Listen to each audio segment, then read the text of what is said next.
Kati banne mwebale njagala kutuusa okwebaza ku patoni team yonna ekoze okugaba nga balaba ku Fred ekyo njagala kukyebaliza mwebale ne contributions za financial ne n'okuteekawo time yammwe okubeera nga musobola okugenda Turkey mubeera nga musobola okutuusa okulaba ku Fred. Kati nze mbadde nninda akaseera kwogera kubanga nze nafuna amawulire gano agaaliko nti Fred bamukutte. Njagala kuwa ndowooza nge mbadde nkyalinda ekibadde kikyanninza okwogera ani yampa amawulire ago mbadde nkyalinda kulabira ddala ono omuntu ono yampa amawulire gano yagajjawa era nalaba waliwo obutambi bwali butambulawo nga bugamba nti tona amawulire gano wayogera gano aga Fred wagajjawa nti kati omuntu oyo yaani nja kutandikira sijja na kumala budde bwomwe omuntu yampa amawulire ago bamuyita Sepuya Mr. Sepuya era w'ekikageeyo oba mbaba bamuyita Pastor Musumba Sepuya w'ekikageeyo yampa amawulire ago era bwe yagampa saakwatirawo na simu naye n'agikubira mama wange yagikwata n'agimpa oluvannyuma nga agimpadde yaŋŋamba toyogererawo nti Fred bamukutte yaŋŋamba yakubanga agamba Fred bamukutte bannaye ekiwaliwo ekintu ekibaddewo naye naŋŋamba nti tokola ki toyogera kati nze bwe yaŋŋamba nti soogera nensooka nkireka namalanga 1 hour awo nenkubirako mukwano gwange bamuyita engineer Ronald Rwasa naŋŋamba atone kijja kuba tetulina okwogera era nengendera ku live ne mbagamba amawulire ago nti Fred bakoze ki bamukutte kati noli pasa Sepuya nadamu nankubira ngamba mpulidde nti ogenze live ne mugamba yangenze live twetaaga obuyambi abantu balina okumanya nti omuntu bamukutte you need collective effort gwe ng'omuntu gwe wotegere nti bamukutte oli wano mu America onaagenda oyo ti eri n'oyamba omuntu ali eri tugambire ddala abantu nti omuntu bamukutte babeeko kibakola kinasooka okubabuuza nti omuntu mu reportinze ku poliisi naŋŋamba nti ate bana reportinga ku poliisi wamma nno ne mugamba mugenda mutya nga temuna reportinga ku poliisi naŋŋamba nti tufunye looya biki era ayagala tutandike okumuwa ssente atukolere ku mulimu guno nekuŋŋaanyamu n'abantu abanyamba wano ne tukwata $800 $880 ne tuzimuwa ne mugamba condition gye nkuwadde nti mugende mutuleetere police report yali yagala $500 n'akuŋŋaanya n'endala we n'azifuna $500 yakwata $800 lutwamuwo $808 n'agattako ne police n'akwatako neze yakuŋŋaanye walala nti n'aweza $1500 oba $500 n'aluwa looya gwe yafuna oyo bwe yaluwa looya oyo gwe yafuna ne mugamba nti twagala police report kinasooka omugamba nti lwaki abantu abo tebareportingiddewo ku police saawa ziri mmeka ezo wano kubanga omuntu ne bamukwata saawa mmeka aba ne bamuabducting olina okubagamba nti kiki omuntu bamukutte ne bakuba saawa 8 naŋŋamba ye tubale tulinda obudde buki ne bagamba kiki naŋŋamba wamma nno ne bagamba mulina okwogera ebintu bino bulungi olina okutegeera ebintu bino okitegeera olina okubanga oriportingirawo ku poliisi ne mugamba kati tukwata sente zino mugende mutufunire lawyer tufunire police report mutufunire ekintu kindi okutandikirako ne receipt y'essente ezo receipt y'essente zagimpanga naŋŋamba bafunye lawyer enkeera yaalwo nankubira essimu naŋŋamba nti lawyer atugambye ayagala emitwalo 10 egya $. Naye atusaliddeko ayagala emitwalo 7 n'ekitundu egya $. Ne mugamba kiki ne mugamba nziriza sente zinakuwadde twatukyebase n'okwebaka wano nankubira essimu nalingira na ku mulimu ne mugamba mpa sente zinakuwadde naŋŋamba ate sente zinakuwadde ate naziwadde ddala lawyer ne mugamba ezibadde emitwalo egumu tonaba nakumpa police report tonaba nakumpa kintu kyonna osaba mitwalo 10 nti ate batusaliddeko baagala 7 kitundu ne mugamba ebyo tebikola bwe bityo era nze nenkiviiramu ddala ne mpudula obusungu ne abantu ne batandika okunkubira amasimu wano nga bambuuza Tony kiki kye tuyinza okukola ngamba bo masimu ne mbo masimu ge bawegere naye era ajja kubagamba pasa Sepuya nabo amasimu ge boogere naye ekinkozesa video no mpulidde Patrick kyayogedde Pato n'agamba teri n'omuntu n'omu yali ayogedde neki ne Fred ne nebuuza omuntu ono gwe nembadde nesiga Pastor Sepuya lwaki yakola ebintu bino ebyekisirusiru bwe biti n'adda n'atulimbanga n'animbanga n'ampanga n'obukakafu nti omuntu gyali bayogera naye okitegeera kyenjagala okubawa ebireresoni ku bantu bannaye mwegendereza abantu bemuyogera nabo bemutambula nabo bemukola nabyo ebintu okiwulira Pastor Sepuya nina stories emuwuliddeko ez'ekikageeyo zabadde jezi yakola naye it is a very big it's a nze kintu bwe kinkutte ngampulya pata ayogera nti teri muntu yali alabe ku Fred okujja kuba n'abasozo okumulabako okiwulira nga naye abadde atuwa obukakafu wano ng'atusaba ne ssente wano mitwalo 10 mitwalo 7 egya dola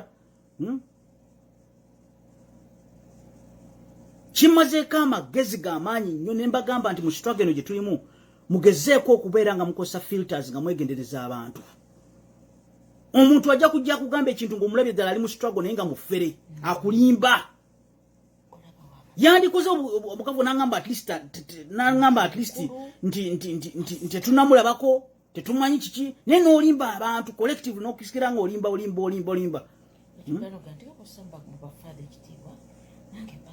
nze bwe namusaba ssente zo era tuwadde n'atandika okugamba ati ate biki naye ngamba oke kansi kulekere ne risiti tampadde tisha tampadde kulaba waddala muntu gyali nenandika kumukubira bukubizi masimu n'abantu kubawo masimu ge kulabira ddala oba ddala omuntu ono gyali otulya awo nasigala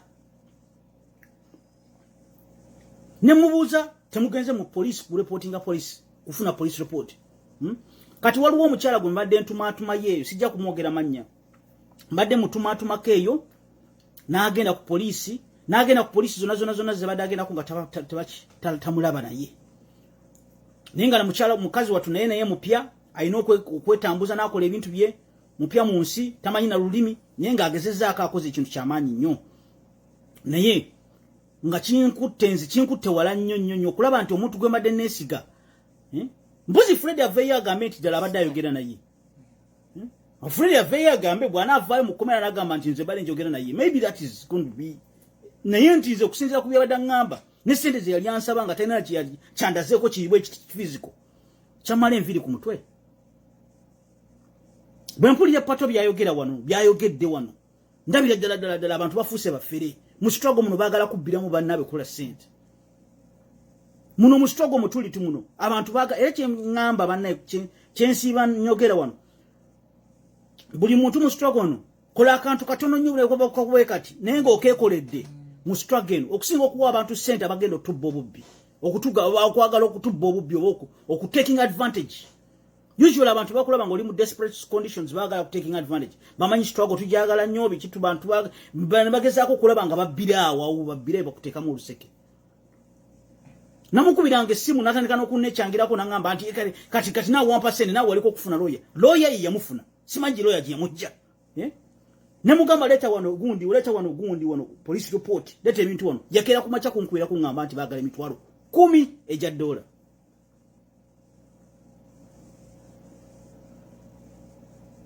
so twegenda mu struggle muno nina meeting zange zijja wano naye twegendeza abantu betukolagana nabo ye kati ninda Fred yennyini akumawa agambe nti ono omusajja gundi Mr. Sepuya mutuufu yali nga ayogera nange kubanga mpulire gundi ng'ayogera Pato video ya Pato yiyo mugirabe iyo video ya Pato yiyo mugirabe yoyo Pato ayogera talina we yali alabyeko muntu yenna talina gwe yali alabyeko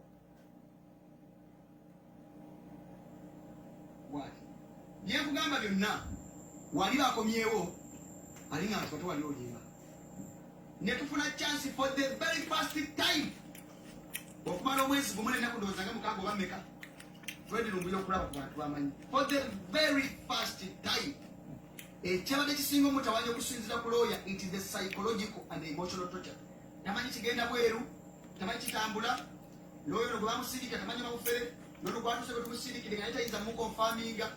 kasita atulabyeko n'atugamba etumugamba Fred beera mugumu nze ne madamu Aliyeti ekyo tutambuza lawyer gwe tukusindikidde era akuleetedde ebintu ye lawyer yennyini gwe tutambula naye tomudawutinga tubakwadde okudawutinga dawuti ekuveemu tulwana masajja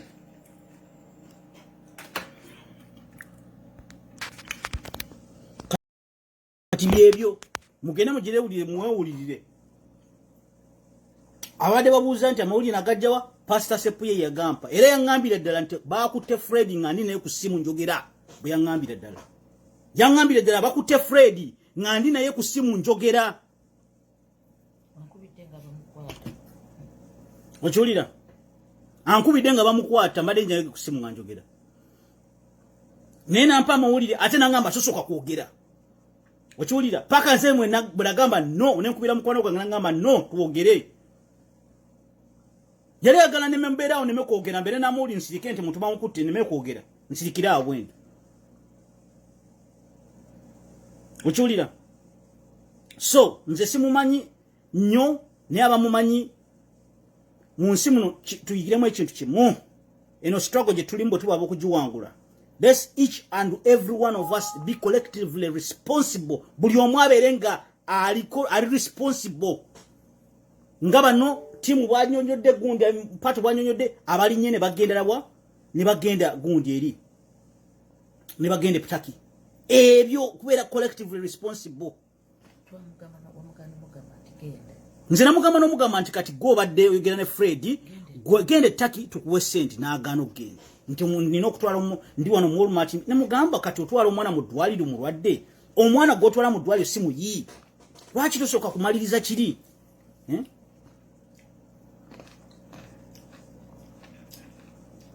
okiwulira nawe ali Chicago ne mukwesi namugamba tugende wa Reverend Jesse Jackson atuyambeko nangamba atuseeyo naye si kiwanti yatuuka nayo simanyi nakumanya oba yatuuka nayo naye twali tuli awo ntuli anti Reverend Jesse Jackson bamusangize mu COVID naye ekisinga kya byonna abantu balimba nze ekisinga okunnuma kwe kugamba nti omuntu najja n'akulimbira jja n'akugamba ebintu A, B and C nga biringanga ebituufu ng'ate bina bya bulimba. Nze njogedde wano abantu bamanye mumanye n'omuntu n'omuba omwesiga 10 oluusi mutege obukodyo olabire ddala nti ddala mwali mu group. Nze mbadde sinaba kwogera kubanga waliwo ba bloggers abayogerawo jjuzi ne bagamba Tony omuntu ono yakuwa information yani yagijjawo era ono omuntu yampa information ye Pastor Sepuya oba emikulu Sepuya we Chicago eyali ayogera nani ne Fred olunaku lwe bamukwata ne sawa Fred zibamukwatirako. That is it.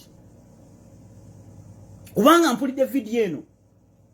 nempuliranga ddala omuntu animbire ddala nfudde omusiru n'atandika n'okunzigyamu ssente. Takulimbye bulimbi naye n'akusaba ne ssente. Kati ssente zo twamuwa Pastor Sepuya zituddize temwena kye mukoze you have done nothing. Ne lawyer w'omugumba mbadde musaba naye ssente oyo lawyer omufere. Nze natuuka n'okutuuka ne ngamba oba mukolera lutayisibwa. I don't know because it's confusing. Omuntu nojja n'oligamba abantu ate n'obasaba ssente ate nga tulina kyokola. Nze mbivuddeko kati byebyo byange bannaayi byebyo. Nina ka meeting kanga kajja wana ngena kudduka mu ka meeting naye nga kugamba bannaayi mu struggle eno tetutandika butandisi kwesiga abantu nti Pato akola ku bintu ti Pato ali yakola buli omu tekamu n'amaanyi go kubanga ensi yaffe ffenna tujja ginunula tulina ginunulira wamu. Temubeera bwezaawo nti gundi ya gundi Tony yakiri kiti eyo biki ebyo. Be equally responsible, carry the weight yourself. Bagamba nanyini mufu yakola ki yakwate wawunya ffenna tufiiriddwa ffenna tukwate wawunya. Togamba bugambi kuba simu n'ogamba Pato egende gundi kala Pato kino nga tokikolako Pato bino nga tokikolako oba Fred kati yogana muli gaagano biki nawe kwatiramu nawe wekwatiremu. Tulekera okuwa obuyibi abantu burden of gundi kubanga guess what amuntu bamubona mwesiga nnyo ajja asobola okubaabya tikati Kyagulanyi takoze bwati kati Kyagulanyi ne yakola bubi gundi yakola bubi naffe ffe nyini beako kyokola gwe ng'omuntu baako kyokola gwe ng'omuntu noonya ekintu ky'oyinza okukola ekiyinza okukyusa gavumenti eyo sente nabagambye luli najja nabagamba nti ensi tugijjeko sente eyo nga mulaba kampuni zono ze bagambe ziwuchumizi game bikiwe nazigenze naffa bali ebweru mulekeraawo bomba muchakalire muno mu America mu Europe eyo yo nemu Asia gye muli eyo temusoka kuddayo Uganda esooke gweko sente twambala ama t-shirt agavumire government ya Uganda economy ne tourism egwe completely sente zibadde bajja mu tourism kubanga sente za Africa tibazisa Rwanda kati bayita mu Rwanda kati Rwanda yeri era Rwanda chovola kati yekola advertisement neteka gundi visit Rwanda ezitade ku Olympics ezitade ku PSG club y'ompira ezitade ku Arsenal visit Rwanda tugende tubavumirire tugamba abasajja bali abe Rwanda abo bali mu kutta abantu Uganda balekerawo gule bintu byabwe ne bitimu ebyo birekerawo kussa migundi ebyo balekerawo kubanga bebatutta bebatta abantu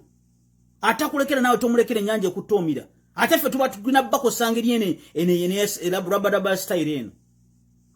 okiwulira tetugeza kukkiriza kambabuulire bannaye temuddawo kugamba kubisa t-shirt ugambe dictator Museveni ojetambule nayo t-shirt ngeraga dictator Museveni abantu bagambe temugeza kugenda Uganda eyo ensi egwire ddala n'abo abantu abali e Uganda bepanka pankati balina obusente nabo bajja kubagweko ddala batandika okweri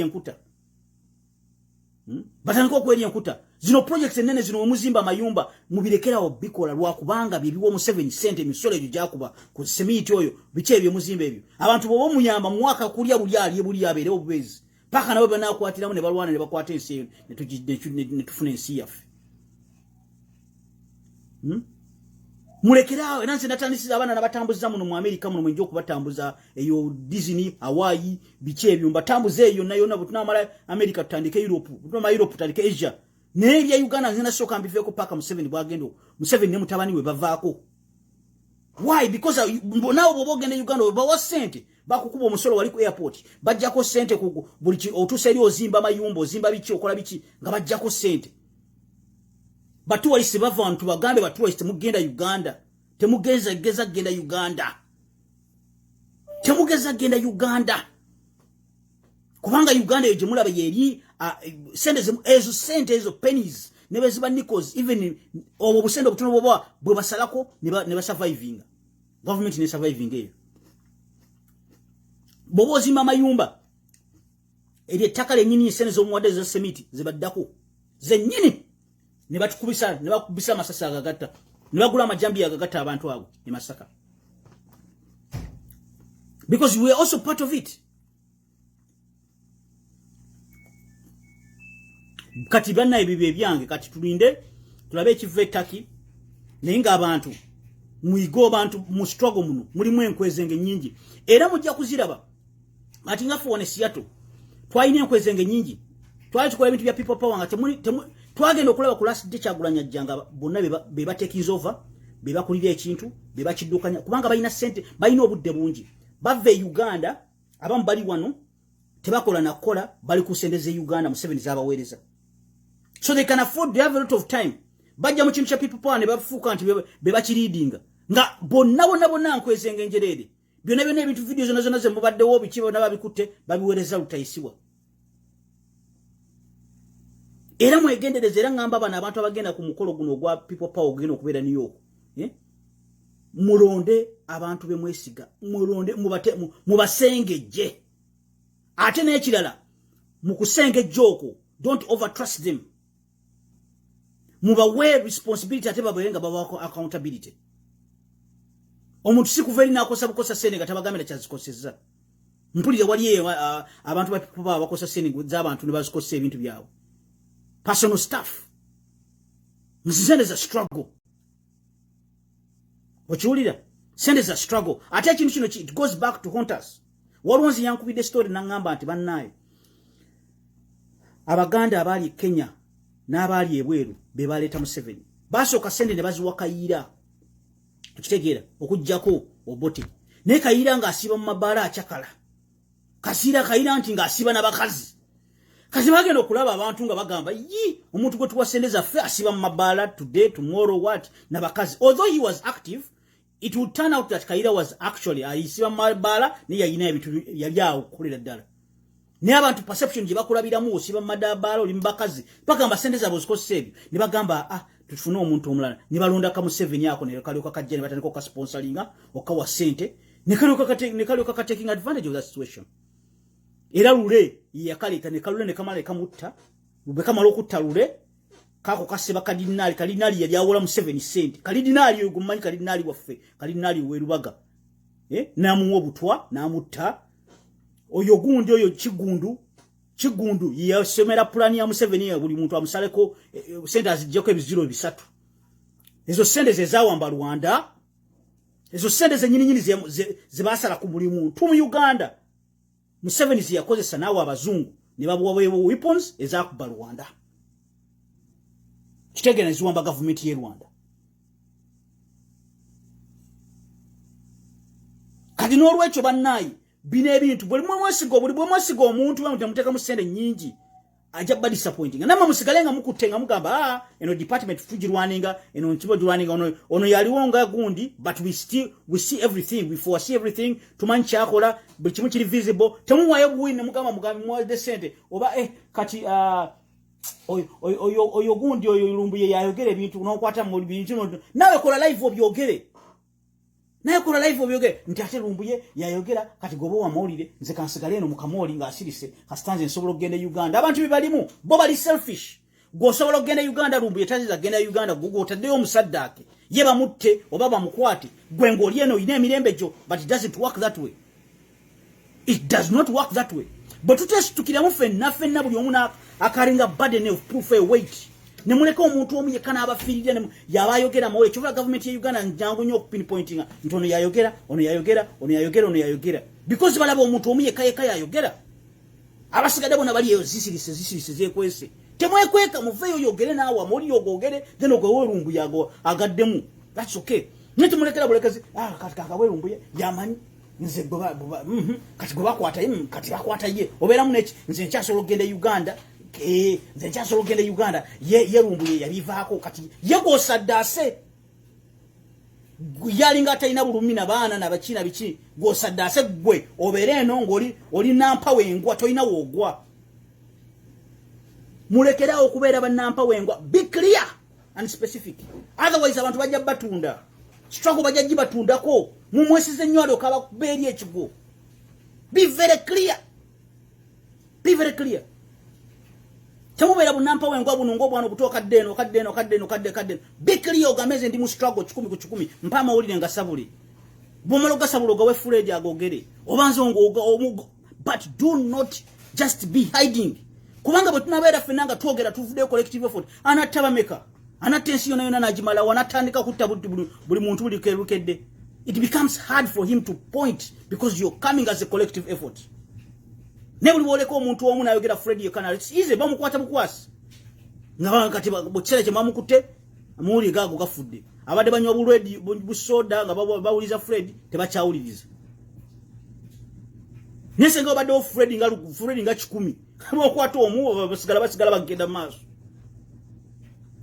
maaso.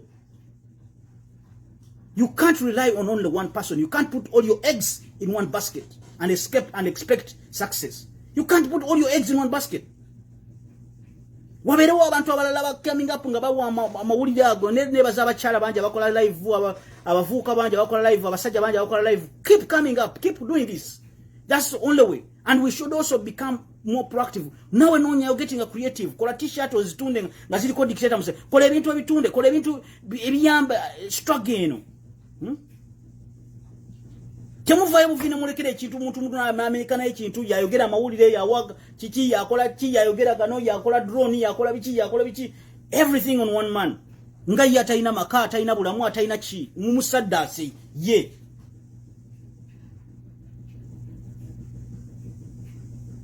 So that's my advice checho. People power, our power, but naye